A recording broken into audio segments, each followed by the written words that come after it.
Gigising ko lang. Hindi pa po ready.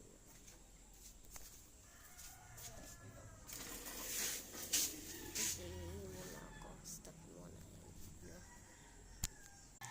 So yan guys, tapos na ako.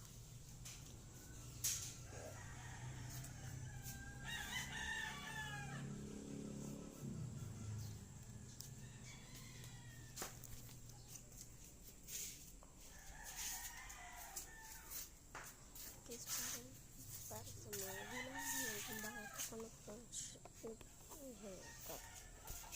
Kasi po mainit daw. Kaya po nagpa-haircut. Para sa mga sa tatanong, ayun po ang reason kung bakit ako.